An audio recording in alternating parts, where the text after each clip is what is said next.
With the 100 hours that you have, is there anything in there? Like, let's just say I'm an interested buyer.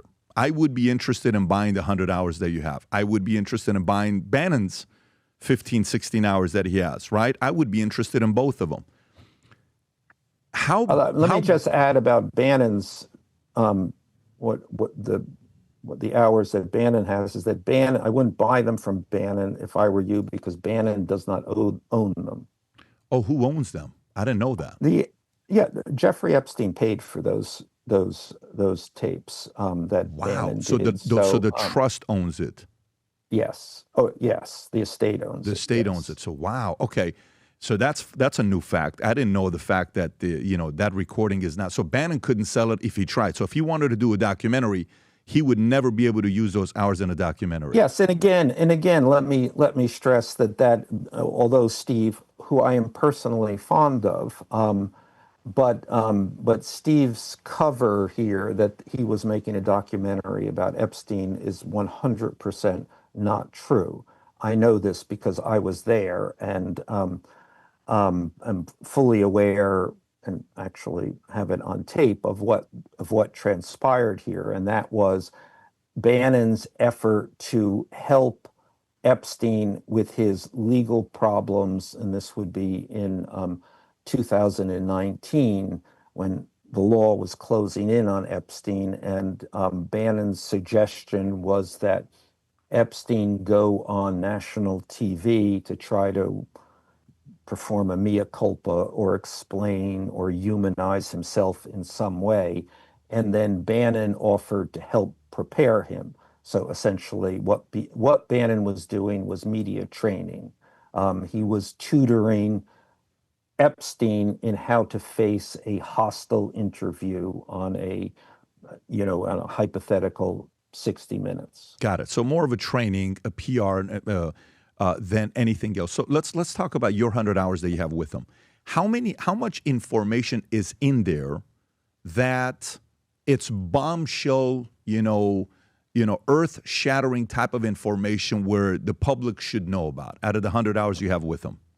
Well, it's a funny aspect of this, and people call me up now, people of significant standing, and say, is there, on the tapes, does Epstein promise Trump young girls, or does Epstein promise Bannon young girls? It's that kind of thing, and I kind of say, I don't know, you've obviously never done interviews with people. I mean, when they ask that kind of thing.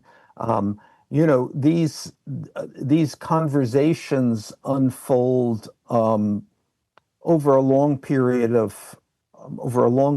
and these are conversations like life itself.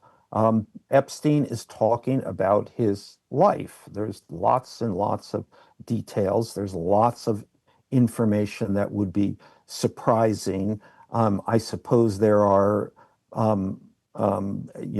The Daily Mail could go through this and pull out 1,000 headlines that would seem headline worthy.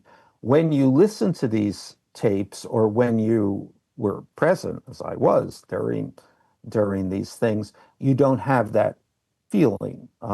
You have the feeling that this is incredibly interesting, fascinating, and it exposes a life. So what you get is a life rather than headlines. Although, as I say, I'm sure you could go through this and pull out the sound bites, which would then add up to headlines. Would the FBI or the DOJ benefit from having access to these 100 hours? Well, benefit for what purpose? Since Jeffrey Epstein is already dead. No, not necessarily. We know he's already dead. Just to gather more intel, would the FBI or the DOJ, if they're trying to get to the bottom of this, would they? Well, I think it's a question of what they're trying to get to the bottom of. If they are trying to get to the bottom of who Jeffrey Epstein was, about the real nature of Jeffrey Epstein's personality, about Jeffrey Epstein's not only his weaknesses but his strengths.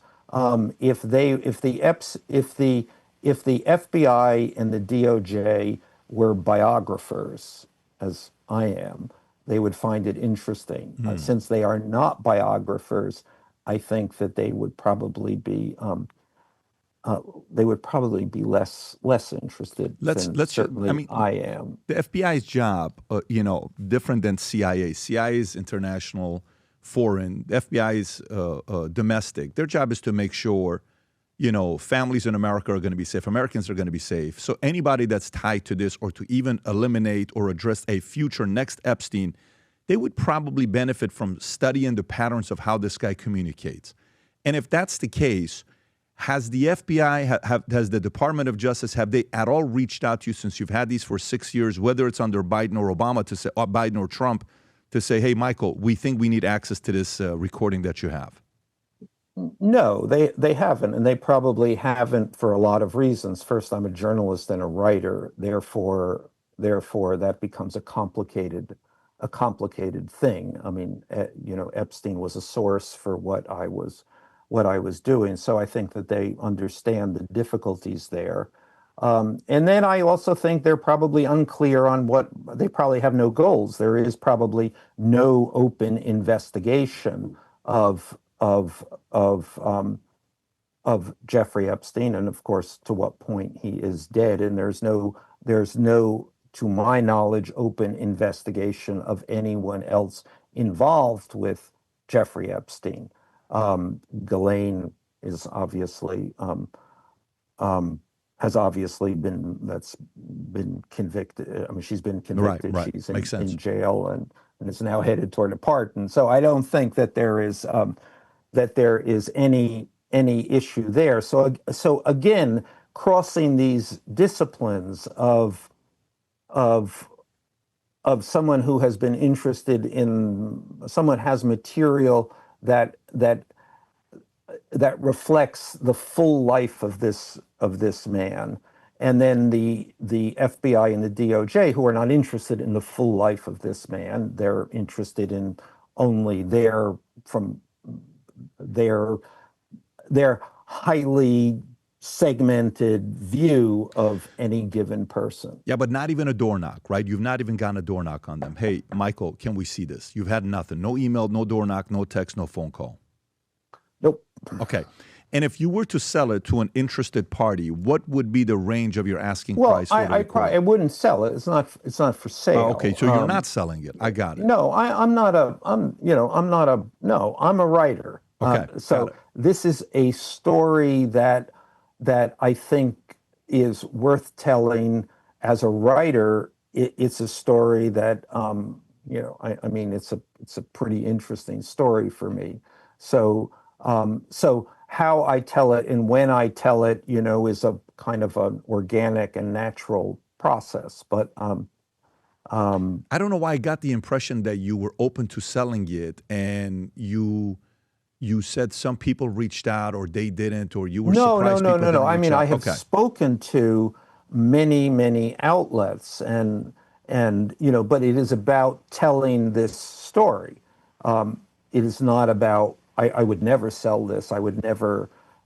This is an important aspect of being a writer and a journalist. This is my story. Makes sense. Not anyone else's story. I respect it. Nowadays, more than ever, the brand you wear reflects and represents who you are. So for us, if you wear a Future Looks Bright hat or a Valuetainment gear, you're telling the world, I'm optimistic. I'm excited about what's going to be happening, but you're a free thinker. You question things. You like debate. And by the way, last year, 120,000 people got a piece of Future Looks Bright gear with Valuetainment.